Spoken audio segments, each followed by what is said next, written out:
দর্শক আপনারা দেখতে পাচ্ছেন শ্রমিক পুলিশের সংঘর্ষের মাঝেও এখনো শ্রম ভবনে যে শ্রমিকরা রয়েছেন তারা এখনো অবস্থান কর্মসূচি পালন করছেন।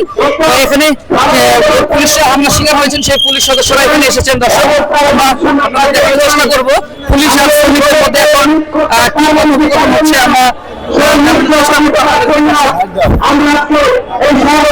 কোথায় আছে আমরা প্রথমে ধরে আসতেছি তাদের মোবাইল খোলা। গতকালকে এই স্টাইল ক্যাপ্টের মালিককে গতকালকে স্টাইল ক্যাপ্টের মালিককে সচিবালয়ে ডাকছে, কিন্তু এখন পর্যন্ত আমাদেরকে কোনো ফলাফল বলে নাই।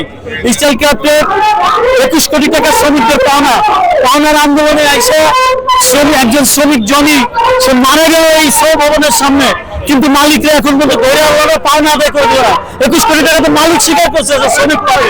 এরা তো সচিবালয়ের দিকে যেতে চায়, সচিবালয়ের দিকে তো আর আমরা যেতে দিতে পারি না। এখন সচিবালয় তো 144 জারি করা, এটা যেতে দেবো না, তারা যাবে এই হয়তো বা এটা মনে করছে আমাদের প্রতিপক্ষ মনে করে।